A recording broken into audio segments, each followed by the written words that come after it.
师傅为我做主呀！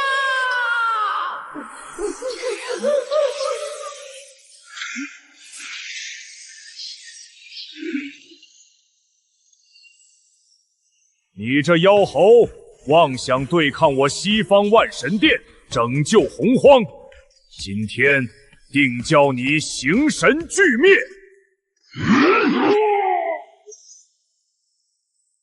多宝仙师，今后就有劳你替我西方守护好这灵山。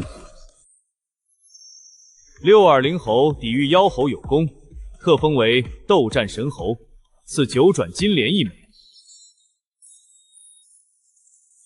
这斗战胜佛的位置坐着就是舒服。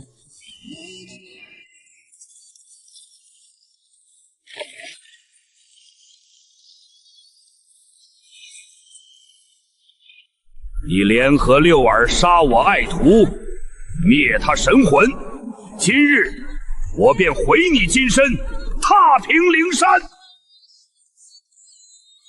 主上，不好了，山脚下有一个老道，说要来为他的徒弟复仇。这等走火入魔的散修，就不用汇报了，叫护山天王去处理就行。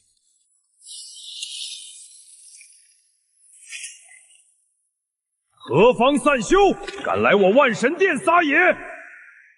滚！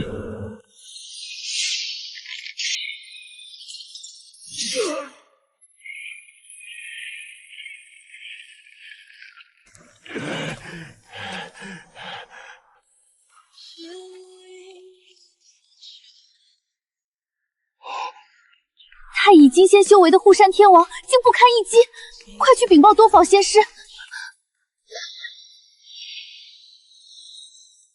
这股气息是血月三星洞须菩提。仙师不必动怒，这须菩提顶了天也就准生的修为，连那万仙阵都破不了。3000妖仙归位，开启万仙护山大阵。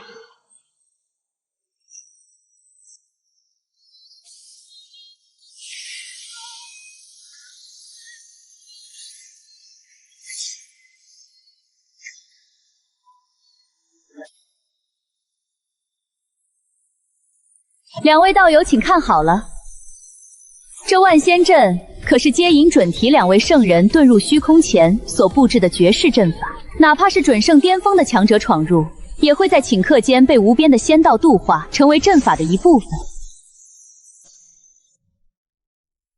万佛阵，这就是你们的依仗。当年接引和准提为了求我论道，在我洞前跪了3天。当年接引和准提为了求我论道，在我洞前跪了3天。他们布下的东西也敢拦我？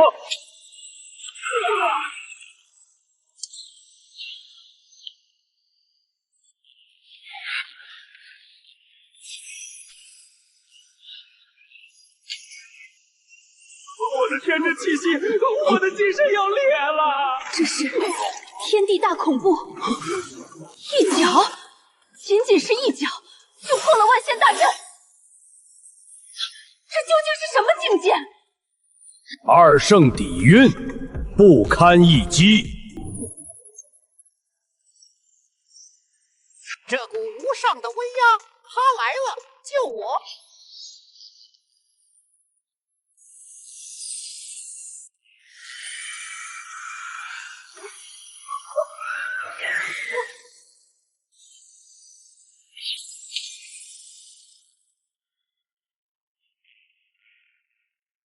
菩提道友，你今日大闹神殿，乃是造孽。若现在退去，本座可既往不咎。这就是你的遗言？滚开！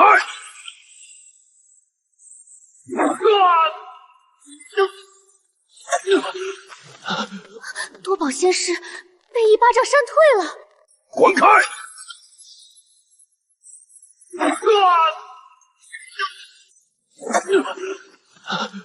多宝仙师被一巴掌扇退了。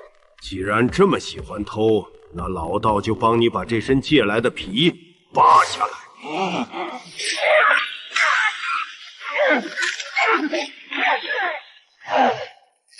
是什么邪术？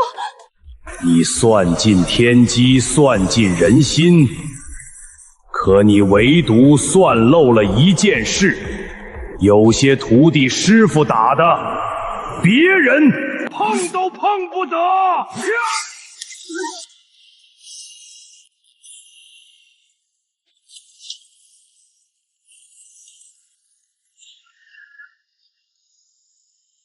就连我们的修为都被打散了，这是何等的大恐怖！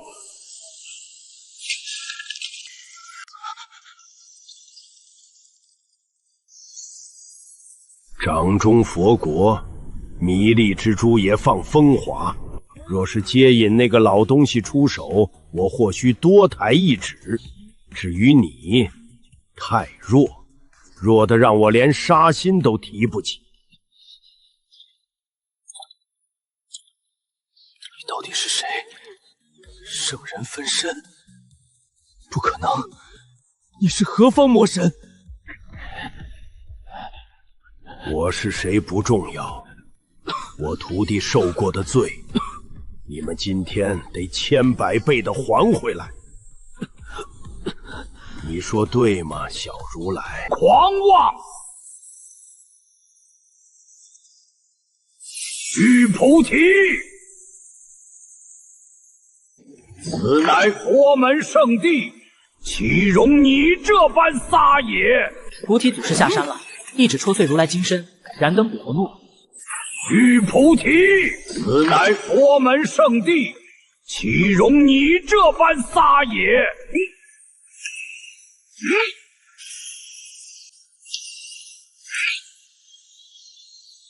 师尊，此寮凶狠，快用定灵珠拿他。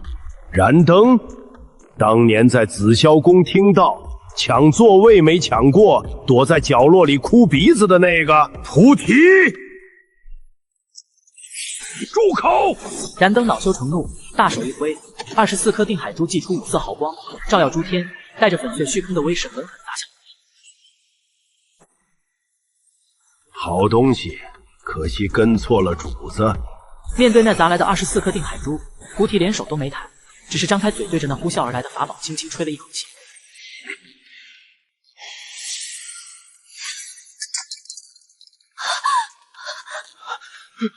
我的宝贝！燃灯再次燃烧本命明灯，祭出幽冥鬼龙，袭向菩提，依旧没有悬念，鬼龙瞬间崩碎消散。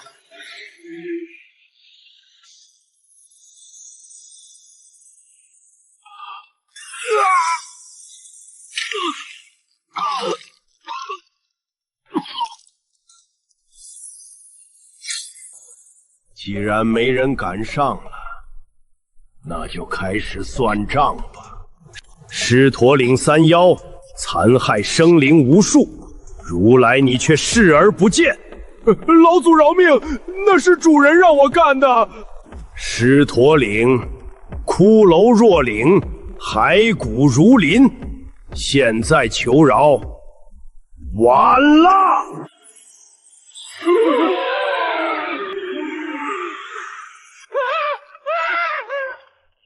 想跑，跑得掉吗？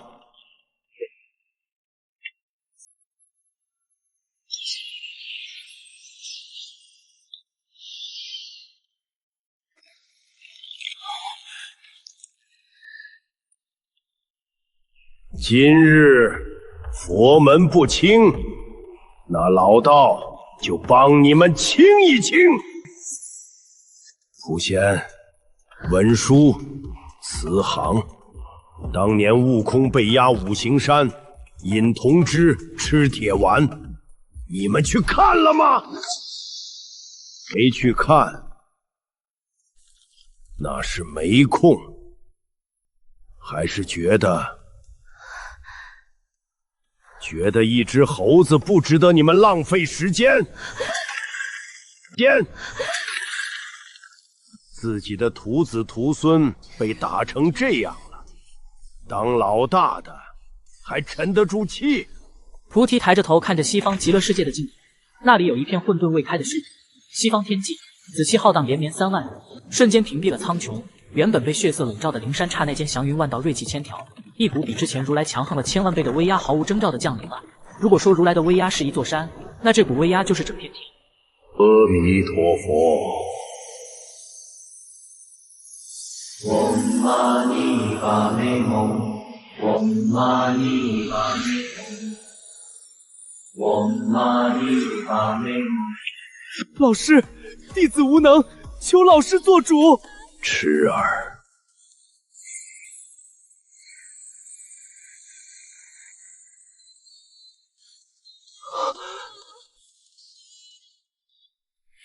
狂徒，你也修道也知天数，既知西游大兴乃天道大事，为何逆天而行？为何逆天而行，坏我西方根基？你当无这七宝妙烛刷人吗？老东西，你完了！圣人来了！你在狂啊！你在打我呀！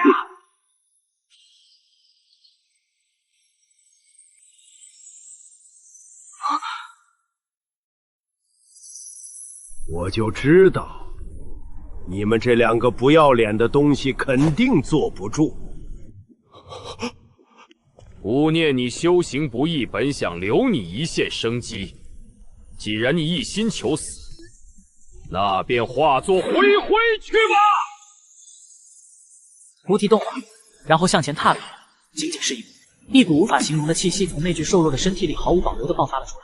那不是灵力，不是仙气，也不是佛光，那是一种最原始、最古老、最纯粹的黑暗。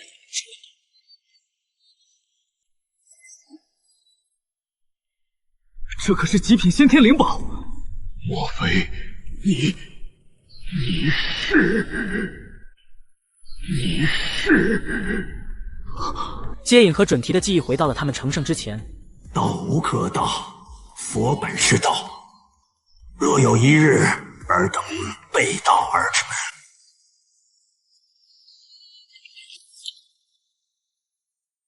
准皮，当年那根树枝是我给你的，翅膀硬了，拿我送你的东西来打我。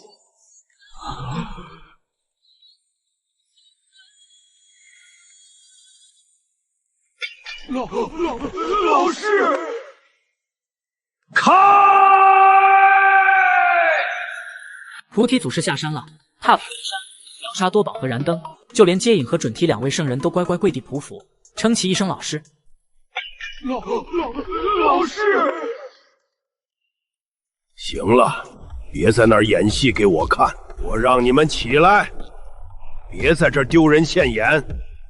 你们现在是圣人，代表天道脸面，跪我一个乡野老刀像什么话？跪我一个乡野老刀像什么话？准提和接引对视一眼，这才战战兢兢地站了起来，老老实实地站在菩提身后半步的位置。悟空，为师这就带你回家。菩提转过身，面向那虚无缥缈的西方天际，在虚空中做了一个撕扯的动作，没有任何法力波动，也没有任何咒语隐藏，就是纯粹的力量，一股沧桑、古老、带着腐朽气息的灰色河水从那裂缝中奔流而出，那是时间的声音。时光长河，每一滴河水就是无数生灵的一生。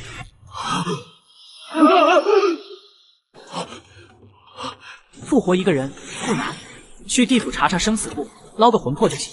但孙悟空不一样，他被如来打得神魂俱灭，真灵消散。老师，不可！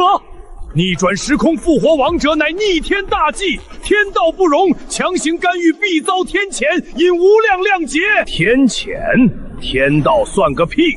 红军那老小子合体天道是他没出息，老子要救徒弟，别说天道，就是大道亲临也得给我让路，就是大道亲临也得给我让路。话音刚落，9天之上，一声炸雷响起，那不是普通的雷声，那是苍穹的怒吼。原本被撕裂的天空，突然变成了诡异的深紫色，一只巨大的紫色眼眸在云层中缓缓睁开，那是天道之眼。萧神雷，洪荒第一神雷，圣人挨上也要脱层皮。老师小心！那道雷霆太快了，快到超越了思维的极限，瞬间就到了菩提的头。菩提抬起了头，他看着那道毁天灭地的雷霆，嘴巴张开，做了一个啊的动作。咕咚，雷霆落入他的口中。紫霄神雷，就这样被他吞了。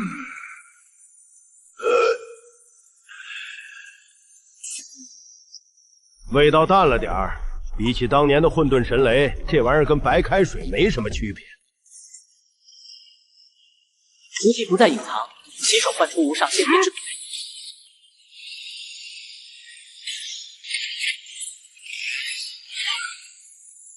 开！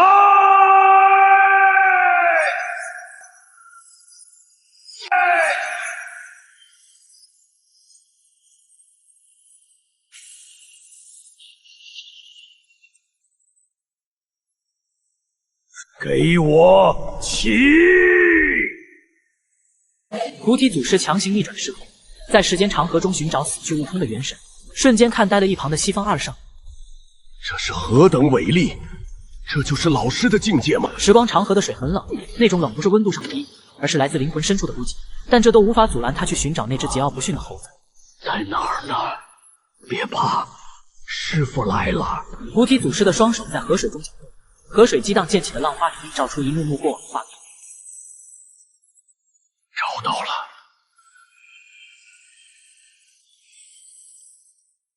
天道退去，时光长河剧烈震颤，河水倒流。菩提祖师战胜了整个世界的因果定律，带着悟空的元神回到现实。就在这缕金芒出现的瞬间，灵山脚下某个被封印的宝库之中，突然传来一声惊天动地的声，宝库的大门直接炸碎，一道金光冲天而起，带着一往无前的气势，瞬间划破长空，飞到了大雷阴司的上空。不好，定海神针！金箍棒在颤抖，他在欢呼。老伙计，你也感觉到了吗？别急，马上就好。菩提祖师缓缓举起右手，混沌之气在凝聚，他的眼神变得无比凌厉，随后大手一挥，似乎在发号某种命令。这方世界的创世之力在向他臣服，三道无上的法则之力破碎虚空，汇聚于金芒之上，混沌之气凝为鸿蒙紫气化为形，星辰之力化作那双火眼金睛。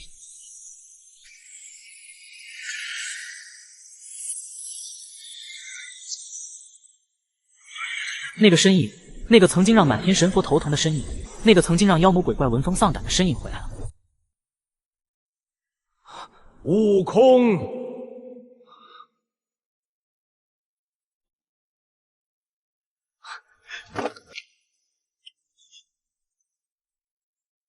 师傅，徒儿不孝，给您丢人了。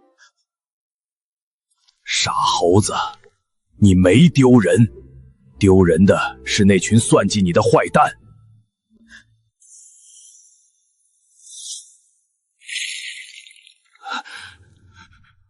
看清楚了吗？就是这群东西害死了你，把你当猴耍。咱们的账该算算了。天塌了，师傅给你顶着！装神弄鬼！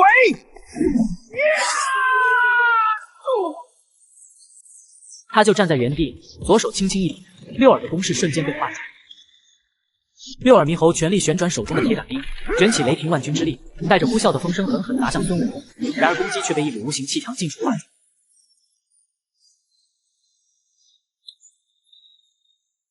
你这妖猴，竟敢坏我好事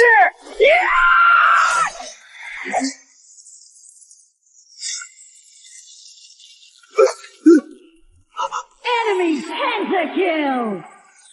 这还是以前的那个悟空吗？曾经与他斗得不相上下的六耳，竟被他如此戏耍。明明那么天衣无缝的。放手！放手啊！佛祖救我！准提圣人救我！喊完了吗？看来你的主子们不太想认你。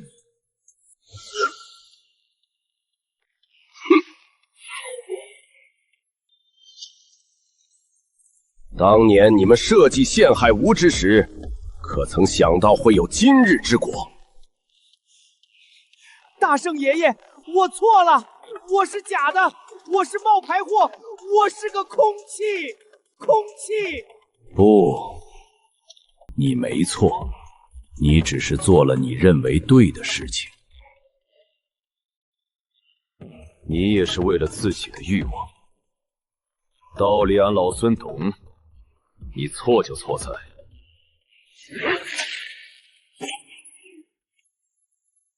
你不该以为穿上我的衣服，你就是齐天大圣的。齐天大圣才不稀罕吗？什么西方，什么斗战胜佛？哼！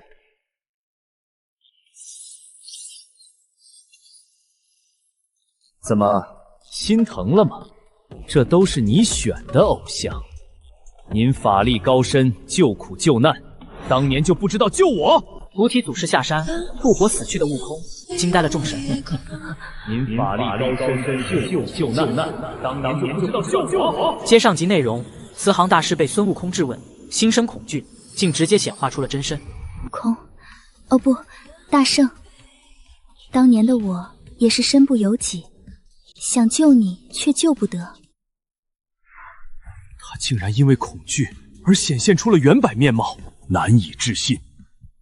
罢了，过去的事俺老孙也不想多提。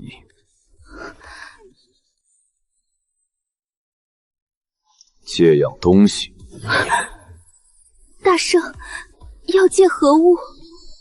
这六耳不耐打，这就快嗝屁了。俺老孙还没玩够呢。借你瓶中的柳枝用用，帮他醒醒脑。大圣，此乃佛门圣物，不可用于私行。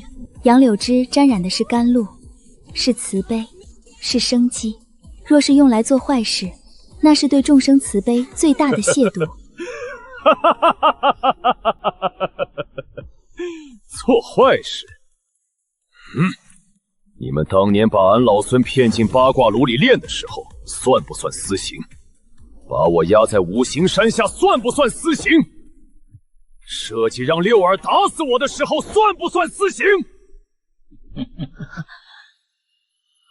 孙悟空不想再废话，他直接伸手，那只长满金毛的大手无视了观音身周淡淡的护体佛光，一把抓向逆境符的瓶口。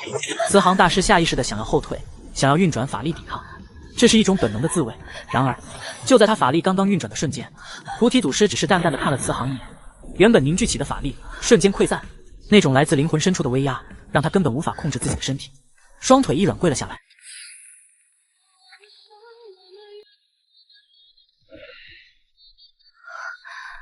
软软的，很有韧性，确实是个好东西。多谢多谢。起，刚才不是说要醒醒脑吗？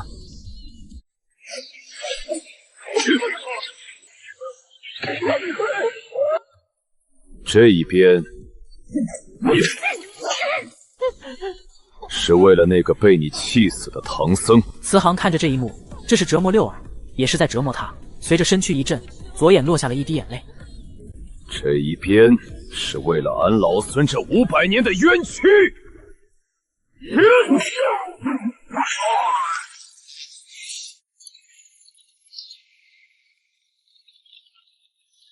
孙悟空停手了，六耳猕猴一身太乙金仙的修为被硬生生抽散。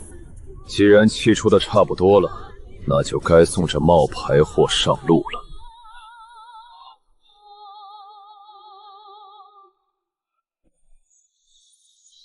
下辈子投胎做个好人，别再当猴子了。一声清越的喝鸣，孙悟空的施法被打断。来人正是红军信使南极道人。大圣且慢，放下留侯。孙悟空，红极道祖有令，六耳猕猴关乎西游亮节，命数未决，不可杀。速速退下，否则天道降下责罚你等3代不起。悟空没有理会，挥棒砸向六耳，却被南极施法挡住。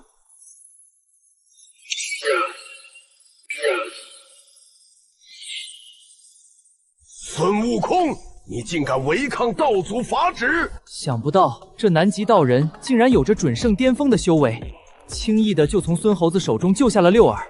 南极可是元始圣人座下大弟子，有这实力不足为奇。猴哥依旧没有说话，再次凝聚法力，伴随金色雷霆之力，冲向南极道人。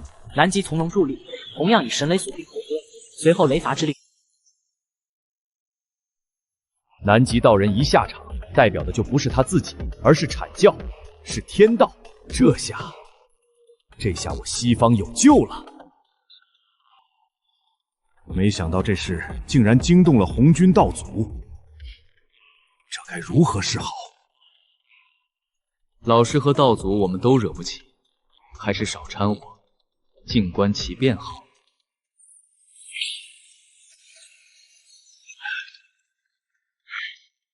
没想到重生后的你竟然也有准圣的实力，那这一招我看你接不接得下？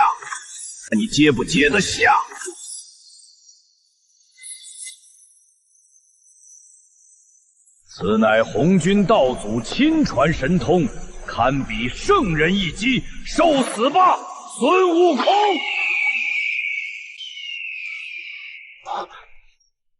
以大欺小，老道我也会。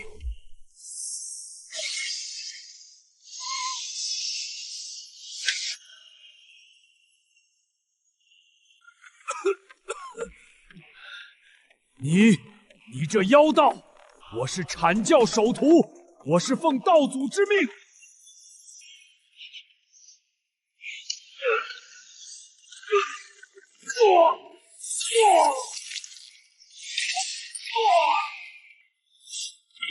道祖，红军那个小牛鼻子没教过你规矩吗？大人办事，小孩别插嘴。全场再次一片寂静，他们怎么也没想到菩提祖师竟然连红军的脸面都不给。随后菩提祖师一脚就解决了碍事的南极道。悟空，苍蝇有师傅解决，你继续。六儿，吾知道，你也只是一个棋子，我会留你元神完整，让你投胎往生。随后六耳猕猴便在一道灭世神雷之下化作无数灵光，消散于天地。师傅，六耳已经解决，接下来就是如来这个幕后的黑手了。哼，这如来哪有资格？真正的幕后黑手马上就要来了。什么佛，什么仙，什么天条戒律，统统都是狗屁！菩提祖师简直无敌，竟然引得天道红军亲自出手镇压。9天之上，紫气浩荡延绵3万里，那是至高无上的尊贵，也是足以压垮整个世界的沉重。整个凡间的生灵在这一刻都感到一种来自灵魂深处的战栗。这股气息是道祖，道祖显灵了，这群妖魔完了，这天地有救了！此刻，如来开始重塑金身，他又觉得自己行了。天道昭昭，报应不爽。幕后的黑手终于舍得从那个乌龟壳里爬出来了。没有你的默许，借如来100个胆子，他也不敢做这些。一切皆为定数，凡人没有资格妄论。他是道，他是规则，他是这方天地的真正主宰。道友，你过界了。抬手间，创世之力浮现，整个灵山界域开始崩塌重组，最后归于一片虚无。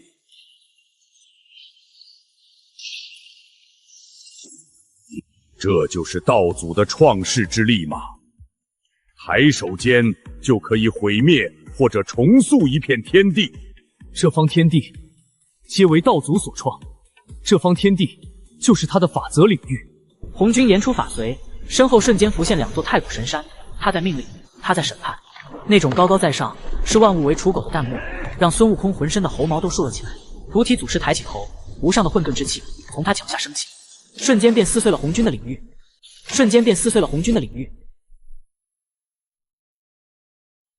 过你大爷！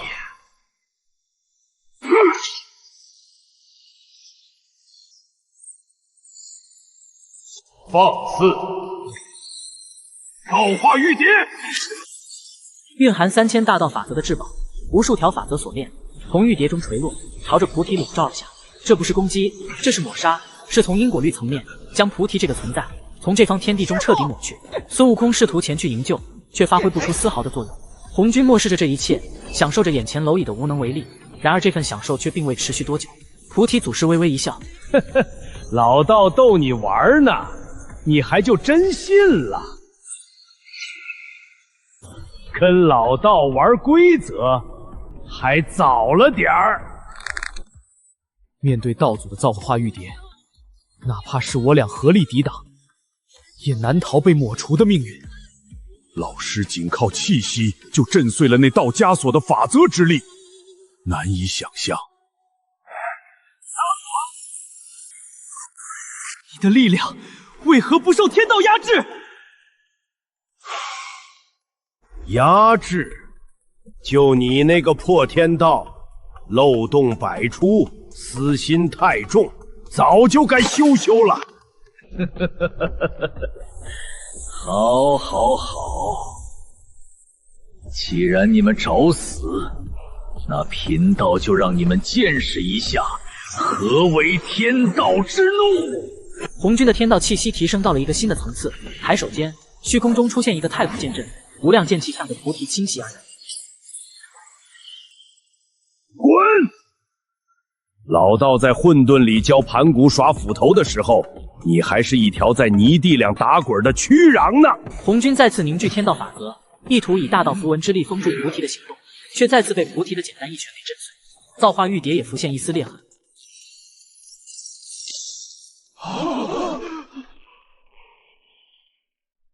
红军怒不可遏，开始以创世蛮力发起近战攻击，却依旧被菩提压制。菩提再次挥拳打碎大道屏障，震得红军倒退数丈。道祖，退了，退了！那个代表着无敌、代表着天道的红军，竟然被人一拳打退了。这一定是幻觉，这方天地都是道祖的领域，在这里他是无敌的。徒儿，看清楚了吗？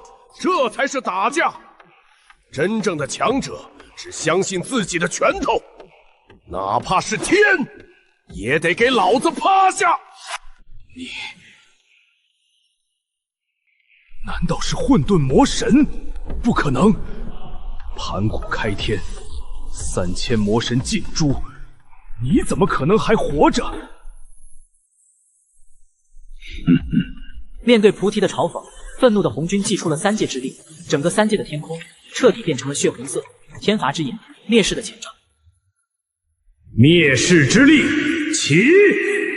菩提没有给他机会，一步瞬杀到红军面前，又是一拳粉碎红军所有的防御，重重砸在红军的胸口。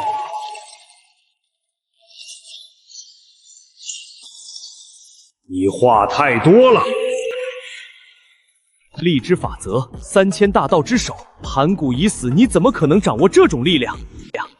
你不是此界之人，洪荒生灵皆在天道之下，而你没有因果，没有命数。师父太牛掰了！你是当年逃进混沌深处的那个。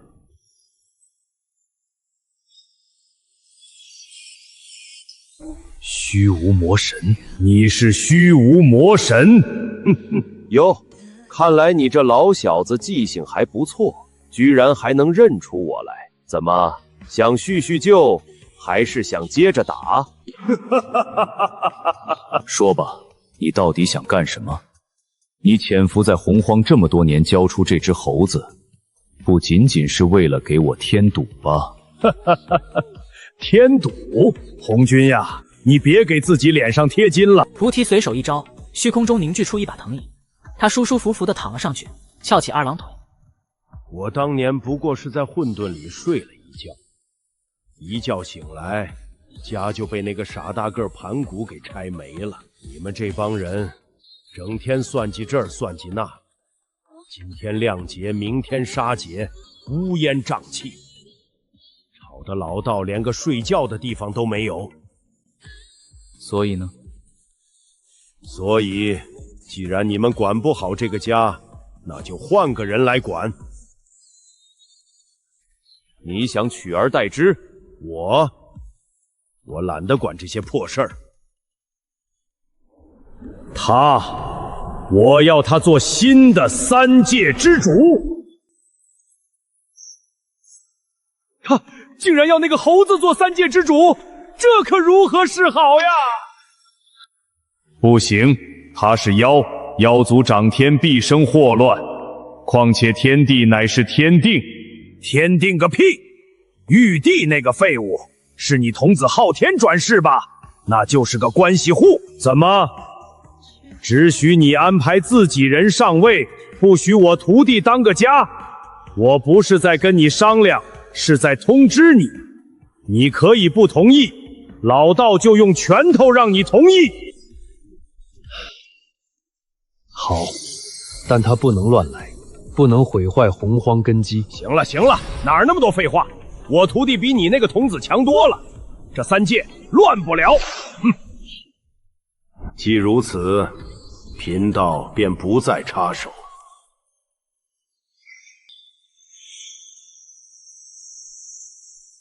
我要他做新的三界之主。他竟然要那个猴子做三界之主！师傅，您刚才说的是真的？真让俺当三界之主？怎么，不想当？不想当，我就让那头猪去当喽。俺老孙早昂就看玉帝老儿不顺眼了，风水轮流转，终于到我家了。天地阴阳自然有序，以后你俩可要好好管理好这西方，不可再犯。弟子谨记，恭送老师。徒儿，走到凌霄宝殿上任去。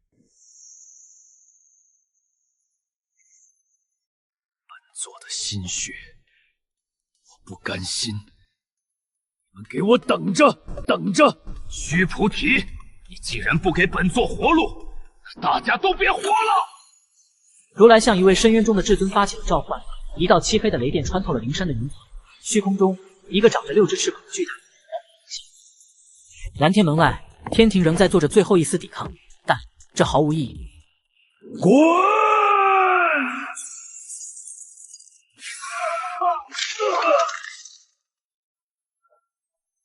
菜鸡就是花样多，什么万佛阵、周天星斗大阵，以为躲在龟壳里面就安全了吗？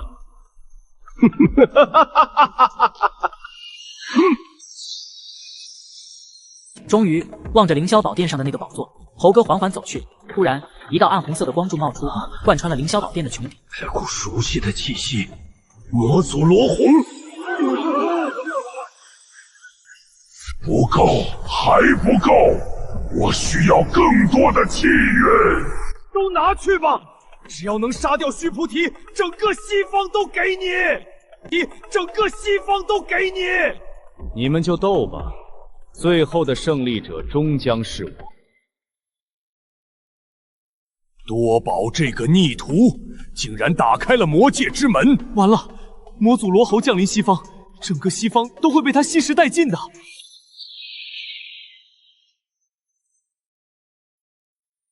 洪荒还是那么难混，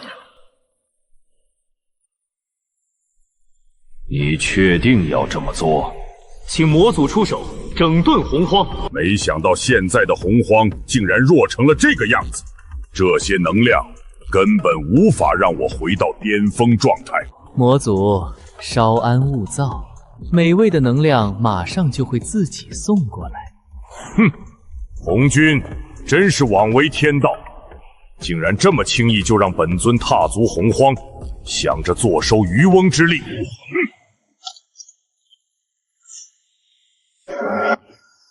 师弟，魔祖现在还很虚弱，就是现在把他打回魔界去！魔界去！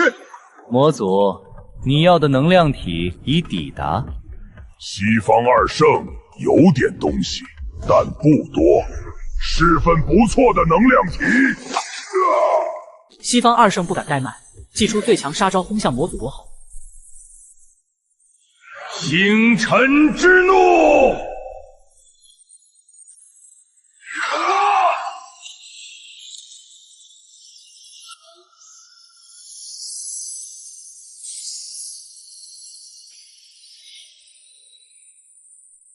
圣光灭世！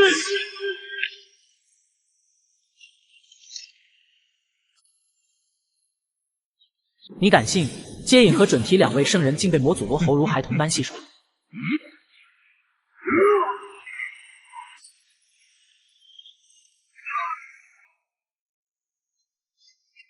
热身运动结束。哼，两个小儿，你们对真正的力量一无所知。你们的气运能被本尊吸食，是你们的荣幸，荣幸。还是不够，这样的状态依旧无法与虚无魔神抗衡。本尊还需要更多的气运和能量。吸收2位圣人修为后的罗侯变得更强了，无上魔力乱窜。罗侯轻轻挥动施法，无尽的魔族大军瞬间从虚空之门。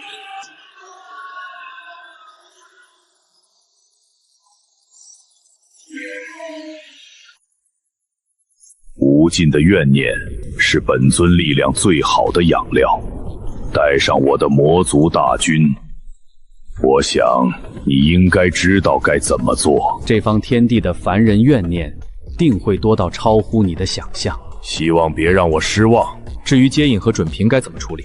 至于这2个将死废物，就留给菩提吧，他会耗费本源救他们的。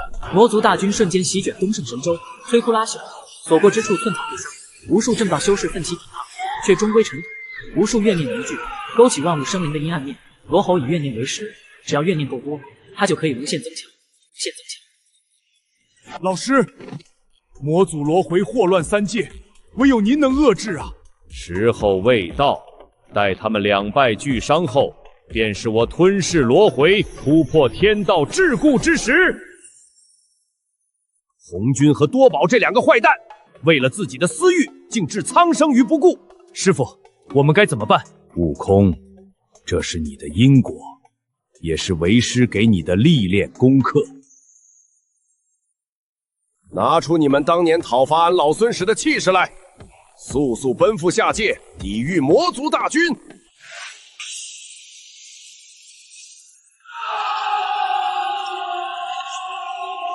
新的3界之主一声令下，10万天兵天将下凡除魔。他们中的每一个都曾是一方乃至一个时代的天骄，度过大成天劫，飞升成仙。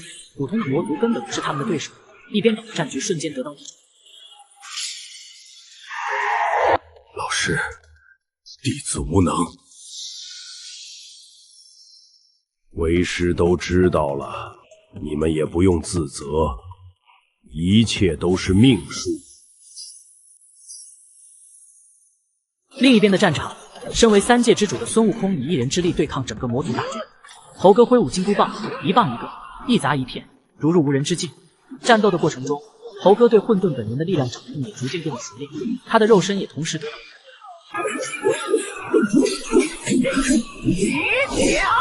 猴哥打得正欢之时，一颗毁灭流星坠入战场，圣人级别魔将随之出现在战场上。猴子，本座来会会你。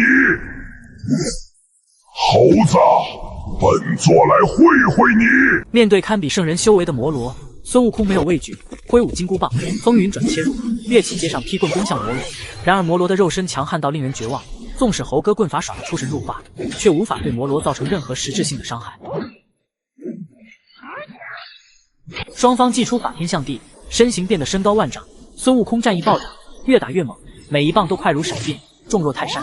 那无相魔罗单手持剑，或格或挡，或崩或甲，竟将孙悟空的攻击尽数击打。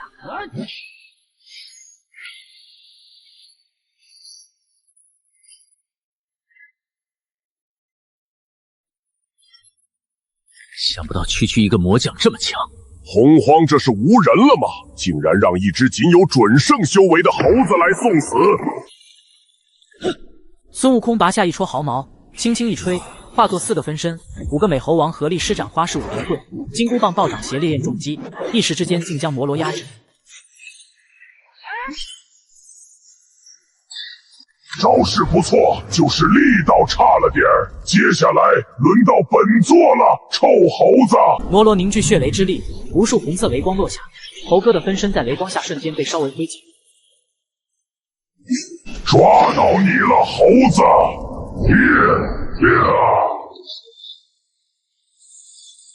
另一处战场，修为已达大罗金仙巅峰的紫霞仙子面对一众魔族炮灰轰怒。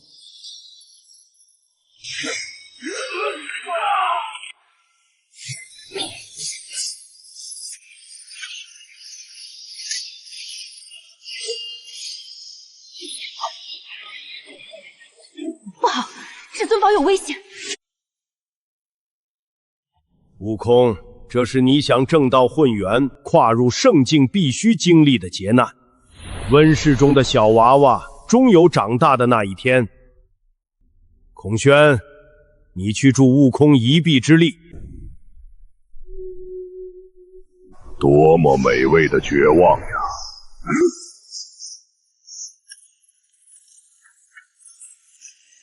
菩提，你这么执着培养那只猴子，究竟意欲何为？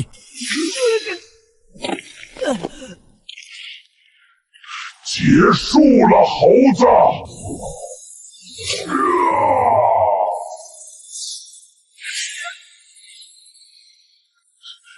紫霞。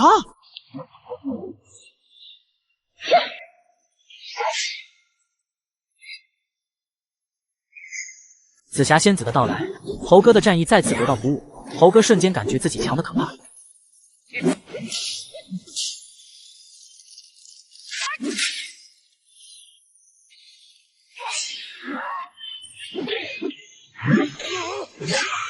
猴哥释放体内的混沌巨猿的力量，金色元神虚影在其身后浮现，与紫霞仙子发起连续攻击。这一击精准命中并重伤摩罗。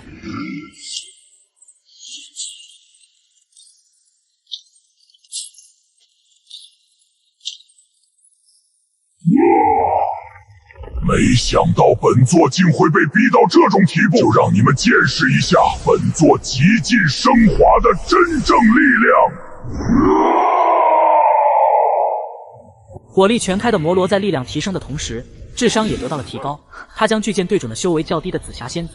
千钧一发之际，猴哥纵身为紫霞挡下了致命一击。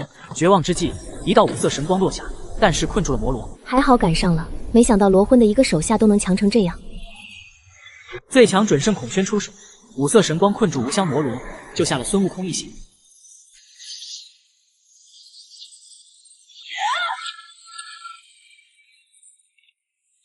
猴子，用心去感受你体内沉睡着的那股混沌之力，你要想办法成为独当一面的强者，而不是一直躲在师父身后。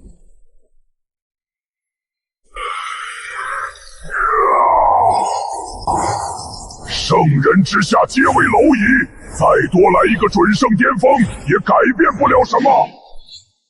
无相摩罗身为魔佐罗侯手下四大魔将之一，其实力恐怖，堪比圣人。即便是强如孔宣，在摩罗极尽升华的攻势下，也难以招架。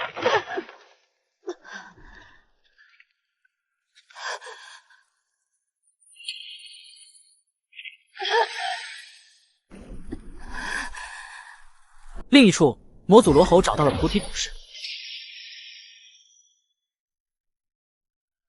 终于有胆子出来了呀！时隔这么多个会员，你还是一点没变，老朋友。少废话，快离开洪荒，你不属于这里。那你为什么不出手把我赶出洪荒？还是你本来就有自己的私心？那只猴子身上的秘密，你又藏得了多久？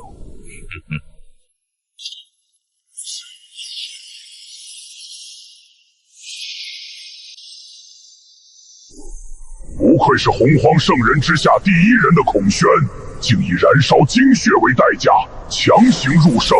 燃烧生命强行破境入圣的孔宣实力大增，继续攻向无相摩罗。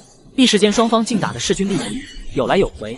但随着时间的流逝，精血流失的孔宣渐显乏力，战局的天平再次倾斜。猴子呀猴子，一直以来都是师父他老人家为你扫平一切，离开了师父的你，哪还有半点齐天大圣的样子？现在不是伤感的时候，先解决掉魔将再说。你修为太低，快离开这里，太危险了！这次又想抛下我一个人吗？大不了陪你一起死。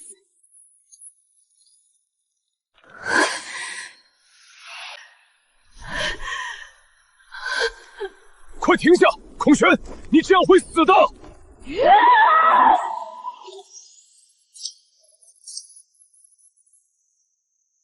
蝼蚁，你们彻底惹怒我了，游戏该结束了。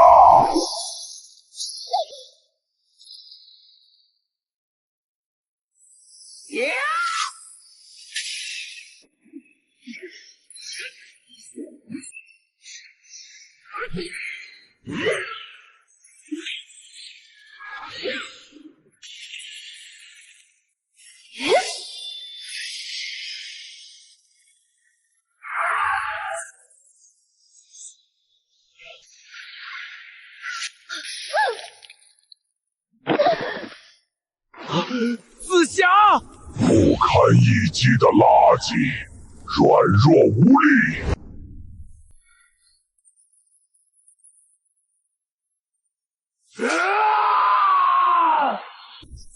你竟敢杀害紫霞！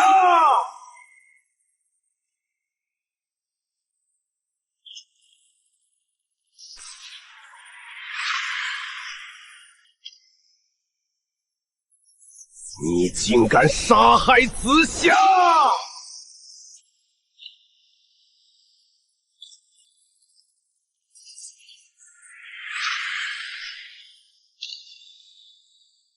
可恶！这股令人难受的威压，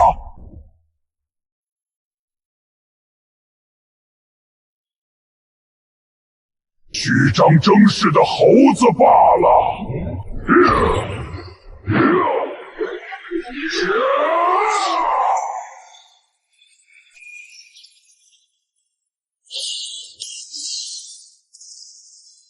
可恶的猴子！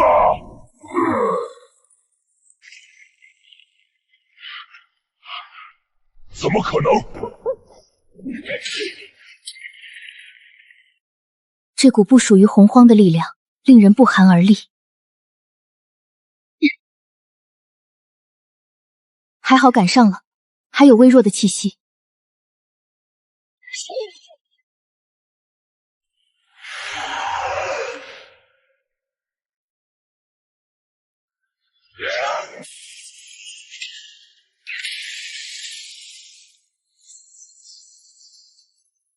不会错的，这是混沌核心的力量。菩提呀，你莫非想重开混沌古路？不愧是能在盘古的斧头下存活的魔神，感知力很强，但你只猜对了一半。一番痛揍摩罗过后，孙悟空右手轻抬，混沌巨猿之力暴走，100倍身形元神虚影浮现，随意的一拳落下便堪比圣人一击。那无相摩罗直接被混沌巨猿的气息封锁，动弹不得。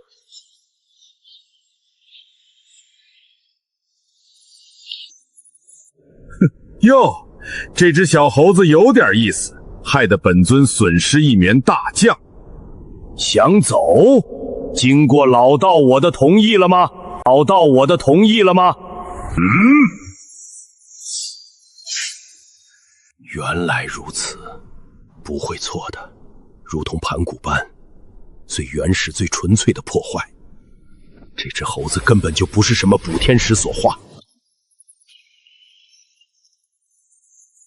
打败无相摩罗后，孙悟空一行人飞离了战场，却未注意到无相摩罗陨落之处的一个血红色的魔珠。此时，一个熟悉的身影走来，缓缓捡起地上的魔珠。另一处，魔族罗侯手持赤神枪与菩提正在激斗，双方都在互相试探，未出全力。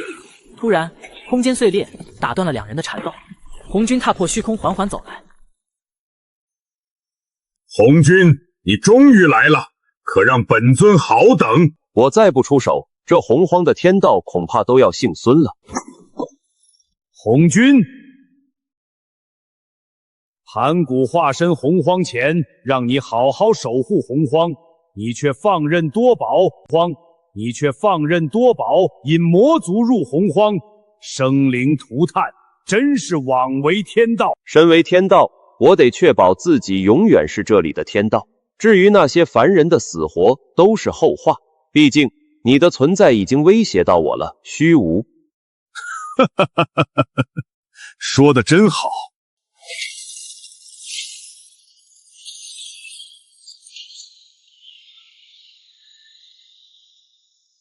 你们俩一起上吧，老道也想好好打一架了。你们俩倒是有资格让老道认真对待。猖狂！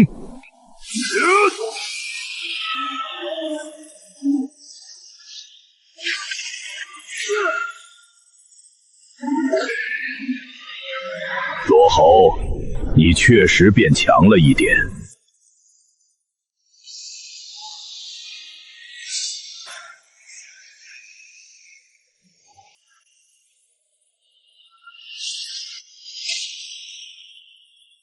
菩提，上次我有所保留，被你侥幸胜出，这一次我看你如何胜我！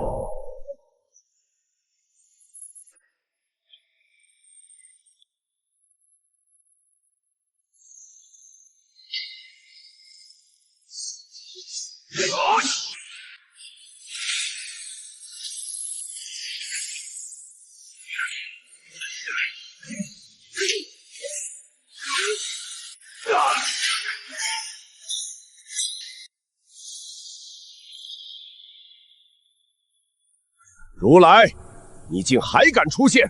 今日可不会再对你仁慈。猴子，我不是来打架的，是给你送礼的。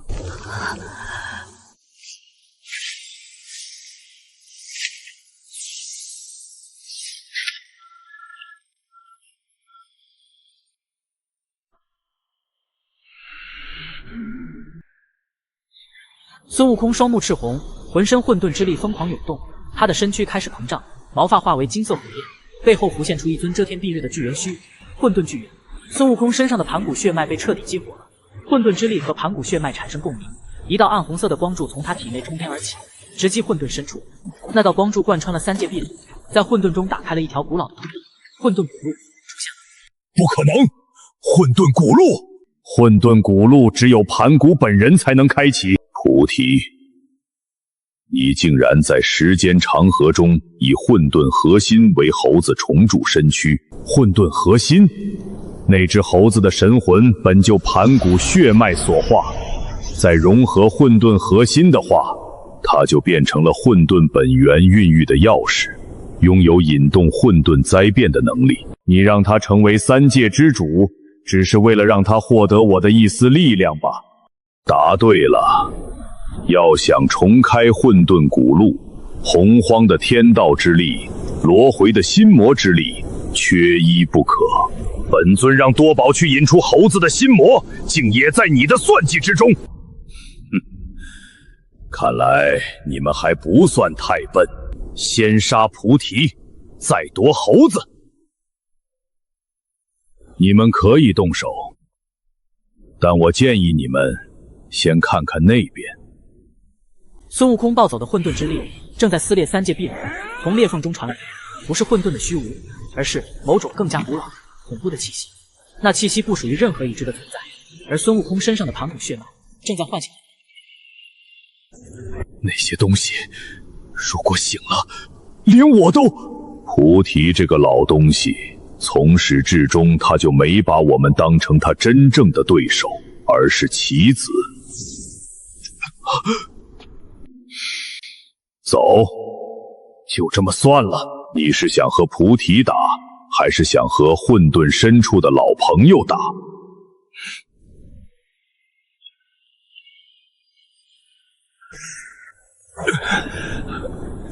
菩提那个老东西，他早就知道猴子会暴走。他不仅是知道，他是在用猴子警告我们。什么意思？他在告诉我们，就算我们联手，也不值得他出手。能威胁他的，从不是我们，而是那头猴子。有意思，走着瞧。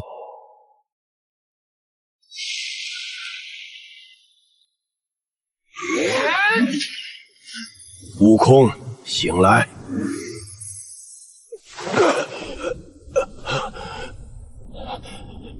师父，樱花国度已经没有存在的必要了。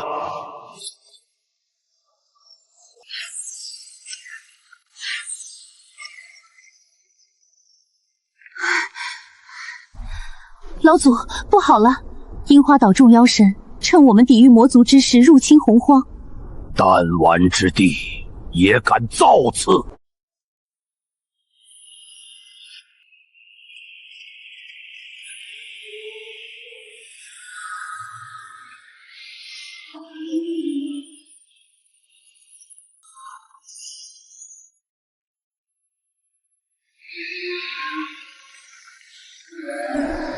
混沌古路开启，正是我樱花岛吞并洪荒大陆的最佳时机。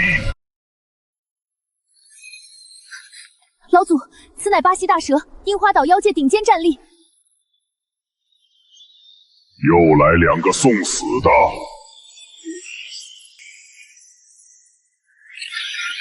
这烈焰竟堪比3位真火！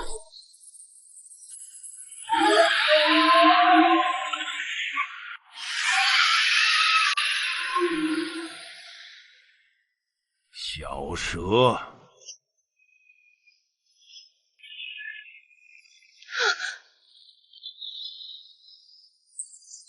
大蛇的前身乃洪荒上古凶神相柳，竟被如此轻松秒杀，难以置信。大惊小怪，走，老道带你去樱花岛逛一逛。八岐大蛇的气息瞬间消失了，哪怕是洪荒天道出手，也不可能做到秒杀。无妨，须佐之人已前往洪荒，在他的力量面前，一切都是徒劳。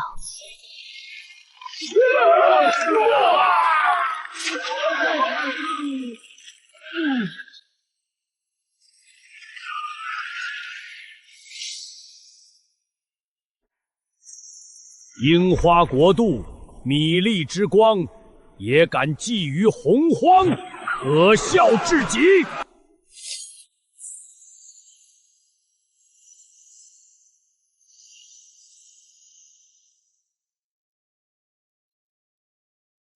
凡人，你会为你的所作所为付出代价。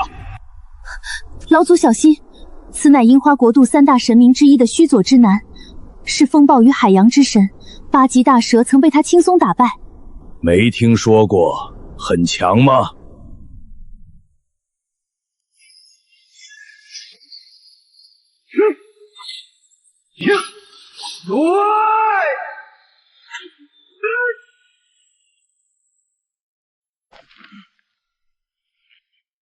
花里胡哨，樱花国度已经没有存在的必要了。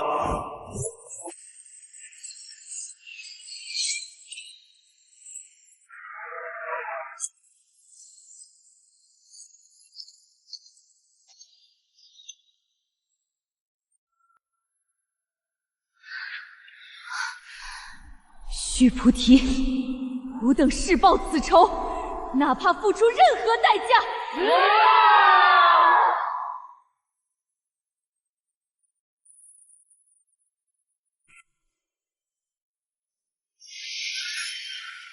师傅，你回来了。凡人的苍蝇解决了，走，跟紧为师。接下来我们要去的地方十分凶险。趴下！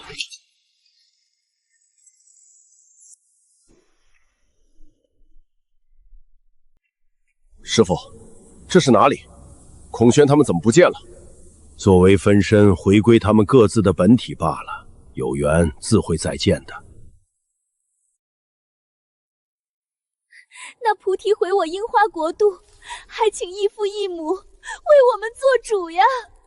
哼，打狗也得看主人，万神宫可不是好惹的。分身，本体，师傅，这是怎么回事？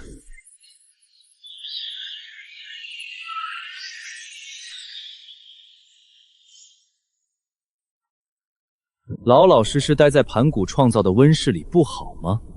战败者，混沌早已不是以前的那个混沌了。你又是谁？怎么你们说的话，俺老孙都听不懂？蜉蝣见青天，岂有站着之理？跪下！这就是混沌生物的实力吗？比红军强太多了。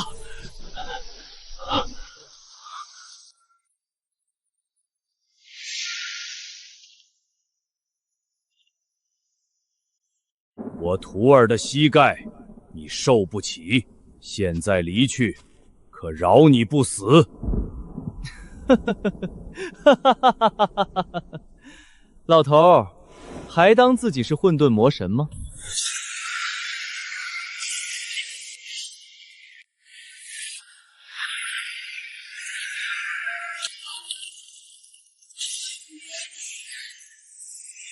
起！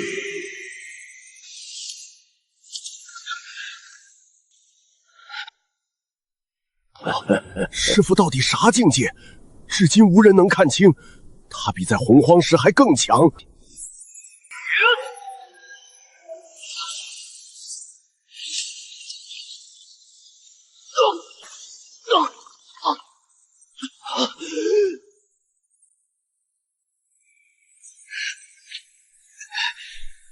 堂堂圣王境禁备，你要照当听着！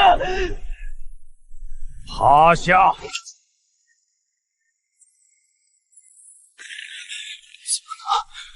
可能，哪怕是血族始祖冥河在此，老道也照打不误。何况你这种西方的小小吸血鬼！你既知冥河老祖，那你可知万神殿？你不能杀我，否则万神殿不会放过你的。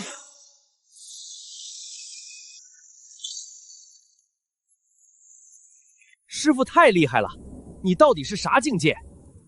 能打赢别人的境界。那分身回归本体又是怎么回事？混沌也只是上位神们取乐的一个斗兽场，而盘古却是一枚他们无法完全控制的特殊存在。盘古以一人之力独占3000魔神，他做到了。盘古打破了这盘棋，牺牲自己化身洪荒，以洪荒滋养庇护那些在斗争中陨落生灵的神魂，以待有朝一日能够重回混沌，打破上位神创造的牢笼。